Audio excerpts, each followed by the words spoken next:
Oui, on va parler du changement, alors, du bonheur éventuellement, mais bon, le sujet qui a été retenu par les organisateurs, c'est en effet cette question du changement, et je comprends bien pourquoi. C'est que c'est une rencontre sur l'innovation. Or, innover, c'est changer. Le trait caractéristique de notre époque, ce n'est pas que tout change. Les Grecs le disaient déjà. Pantarei, écrivait Héraclite, tout change, tout s'écoule. Non, le trait caractéristique de notre époque, ce n'est pas que tout change, c'est que tout change de plus en plus vite. Et ça, c'est vrai d'un point de vue géopolitique, comme d'un point de vue technologique, économique ou écologique, et tous ces points sont liés de plus en plus les uns avec les autres. Pensons à la mondialisation, à la globalisation, comme on dit dans les pays anglo-saxons, plus récemment la pandémie de Covid, plus récemment encore la guerre en Ukraine, sans oublier le terrorisme, les vagues migratoires, le populisme, le Brexit, Trump, etc. En France aussi, le changement climatique, la nécessaire transition énergétique. Transition, ça veut dire changement. La révolution des TIC, comme on dit, les technologies de l'information et de la communication, avec le rôle croissant et parfois délétère des réseaux sociaux. La part croissante du digital, spécialement dans le monde de l'entreprise, dans le monde du travail, avec le télétravail, alors accéléré par la pandémie, mais qui ne va pas disparaître avec le virus, à supposer que le virus veuille bien disparaître. La robotisation, l'intelligence artificielle, les big data, le e-commerce, l'économie dite collaborative, mais parfois plus cruelle que l'économie traditionnelle, si on pense à ce qu'on appelle l'ubérisation. Que de changements ces dernières décennies et ces dernières années. Certains experts nous annoncent que la moitié des jeunes d'aujourd'hui, ceux qui sont au collège ou au lycée actuellement, la moitié des jeunes d'aujourd'hui feront en 2040, c'est-à-dire demain, un métier qui aujourd'hui n'existe pas encore. C'est ça l'accélération du changement.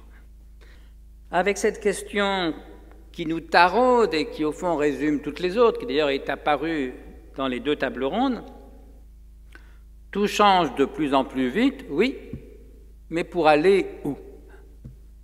C'est ça la question du sens. Pourquoi ce titre « Changer pour grandir » ?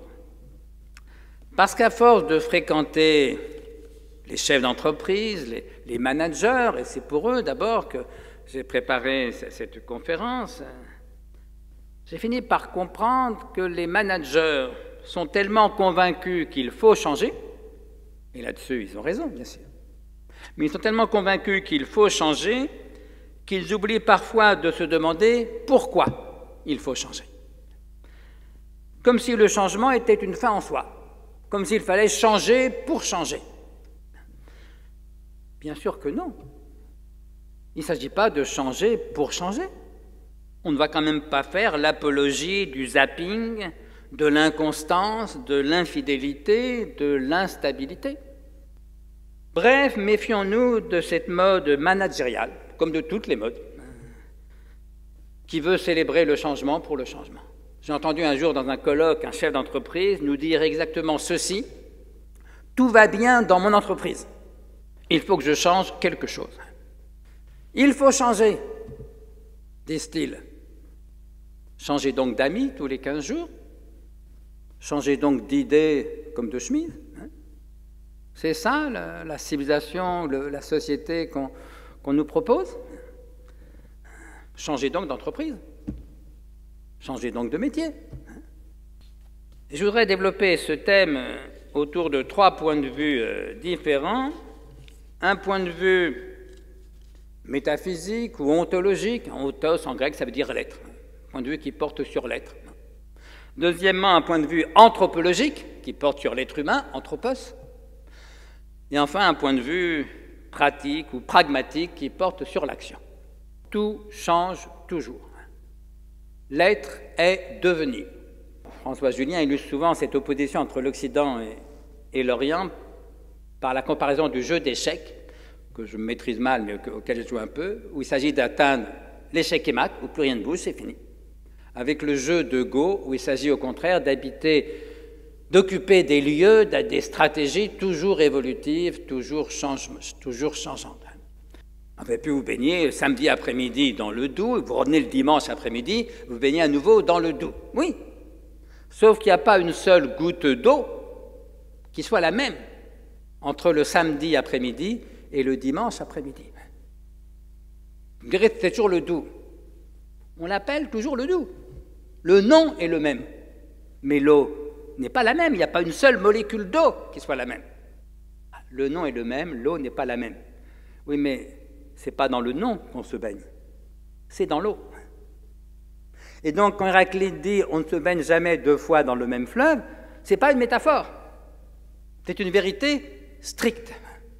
Le monde est en continuelle mutation et branle. Branler, en vieux français, ça veut dire bouger, changer. Et Montaigne ajoute, c'est une phrase que j'ai souvent suggérée au comité directeur des entreprises de mettre en lettres d'or dans leur salle de réunion. Montaigne ajoute et conclut, « La constance même n'est autre chose qu'un branle plus languissant. » Le problème, c'est que d'un point de vue anthropologique, si on prend en compte non plus l'être en général, mais les êtres humains en particulier, le problème, c'est que tout change toujours, mais que personne n'a envie de changer. C'est ce qu'on appelle la résistance au changement. Je l'illustre d'un exemple. Imaginez que vous rencontriez dans un aéroport ou dans une gare un ami que vous n'avez pas vu depuis 10 ans. Si cet ami vous dit « bah dis donc, t'as pas changé », je suis certain que ça vous fera plaisir. Imaginez qu'il vous dise « bah dis donc, qu'est-ce que t'as changé ?» Je soupçonne fort que vous y verriez plutôt une raison d'inquiétude. La résistance au changement, ce n'est pas un problème périphérique, c'est le cœur du problème. C'est que tout change toujours, données métaphysiques, ontologiques, personne n'a envie de changer, données anthropologiques. Les seuls qui veulent changer vraiment, c'est les enfants, parce que pour eux, changer, c'est grandir. Pour nous, changer, c'est vieillir. Quand on ne peut plus grandir par le corps, eh bien, il reste à essayer de grandir par l'esprit. Et grandir par l'esprit, ça suppose qu'entre la dimension métaphysique, ontologique, tout change toujours, et la dimension anthropologique, personne n'a envie de changer, il faut consentir à changer, parce qu'au fond, c'est la seule façon de ne pas mourir. Il y a 3 sortes d'entreprises. Celles qui changent, celles qui ferment, parce qu'elles n'ont pas changé, et celles qui ont changé, mais qui ferment quand même. Parce que le changement, ce n'est pas non plus une garantie, ce n'est pas non plus la panacée. Et c'est pour ça que la vie, notamment dans le monde de l'entreprise, est tellement difficile. Et c'est pour ça qu'il faut changer, précisément. Il faut changer pour ne pas mourir. Parce que la seule façon d'assurer non seulement la rentabilité, mais la pérennité de l'entreprise, c'est de faire en sorte qu'elle puisse changer. Il faut savoir entreprendre un changement volontaire, actif, voire proactif, anticipé. Donc savoir s'adapter, voire parfois savoir changer plus radicalement. Adaptation ou bien mutation. Un exemple qui est architectonique, c'est une entreprise, dont je vous dirai le nom dans un instant, fondée en Angleterre en 1772, qui fabriquait des épées, des sabres, des épées, des poignards. Fin du XVIIIe siècle, à Londres. Le marché de l'épée, de l'arme blanche, se porte bien. Les soldats ont des épées, il y a encore des duels, tout ça est formidable. Au XIXe siècle, le marché entre en récession. Les soldats ont des armes à feu beaucoup plus que des armes blanches, les duels tendent à tomber en désuétude, et au début du XXe siècle, n'en parlons pas. Le marché de l'épée est fortement récessif. Alors les entreprises s'adaptent, ils réduisent leurs marges, ils font quelques licenciements, ils essayent peut-être de délocaliser, que sais-je, et puis il y a une entreprise qui dit on va faire autre chose. On va se lancer dans les lames de rasoir. C'était pas absolument tout changé, c'était des lames, mais quand même passer du sabre ou de l'épée à la lame de rasoir. Et l'entreprise s'appelle toujours Wilkinson, qui est le numéro 2, comme vous savez peut-être, juste après Gillette, du marché du rasoir dans le monde. Ça, c'est une mutation. Il y a des situations où il faut changer de façon radicale, mutation, et des situations où on peut entreprendre de s'adapter. Le changement, ce n'est pas d'abord un objectif. C'est un moyen. Il ne s'agit pas de changer pour changer, il s'agit de changer pour durer, pour sauver la planète, comme on dit un peu rapidement, parce qu'en vérité, la planète nous survivra. Oui, mais enfin, on préfère la planète avec nous dedans ou dessus plutôt que la planète sans nous. Manager, bien sûr, c'est accompagner le changement, y compris de vos collaborateurs. C'est les aider à grandir, mais donc à rester eux-mêmes. Attention, disais-je, de ne pas demander à vos collaborateurs de devenir quelqu'un d'autre, parce que la bonne formule qu'un manager devrait se graver sur le front, c'est la formule du poète grec Pindare que Nietzsche aimait à citer, « Deviens ce que tu es ». Je voudrais terminer sur cette idée de fidélité. D'abord, qu'est-ce que c'est que la fidélité? Attention de ne pas la confondre avec l'exclusivité. En matière amoureuse ou sexuelle, au fond, ce qu'on entend le plus souvent par fidélité, c'est l'exclusivité. N'avoir qu'un seul amant, qu'une seule amante. Mais ça, c'est un sens très particulier. Être fidèle à ses idées, ce n'est pas que je sache, et fort heureusement, n'avoir qu'une seule idée. Être fidèle en amitié, ce n'est pas, et fort heureusement, n'avoir qu'un seul ami. Et au fond, rien n'empêche d'être fidèle à plusieurs hommes ou à plusieurs femmes en même temps ou successivement. C'est ce qu'on appelle le polyamour aujourd'hui. Alors, ce n'est pas ma tasse de thé, mais après tout, pourquoi pas? En tout cas, pour ce qui est de la fidélité à ses idées et la fidélité à ses amis, en aucun cas, fidélité ne signifie unicité ou exclusivité. Être fidèle, ce n'est pas répéter que c'était mieux avant. Ce n'est pas être passéiste, ce n'est pas être réactionnaire. Être fidèle, c'est ne pas oublier. C'est rester attaché à ce qu'on a aimé et à ce qu'on aime encore.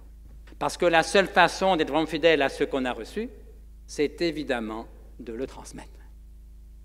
Et ça vaut pour les sociétés, pour les civilisations, comme pour les familles et comme pour les entreprises. En conclusion, face aux grandes mutations d'aujourd'hui et de demain, face à cet avenir incertain et à bien des égards inquiétants, en conclusion, je voudrais répondre à la question que j'évoquais en commençant. Où allons-nous? Je veux bien répondre de philosophique façon. Nous allons vers l'avenir. Donc oui, bien sûr, nous allons vers l'avenir, mais ce n'est pas un scoop, ce n'est pas une garantie, ni pour l'individu, ni pour la société ou la civilisation. Vous savez, un jour, un imbécile dit au même Paul Valéry, « L'avenir me donnera raison ». Paul Valéry lui a simplement répondu « Vous me faites peur ». Oui, parce qu'il n'est pas impossible que l'avenir donne raison aux imbéciles.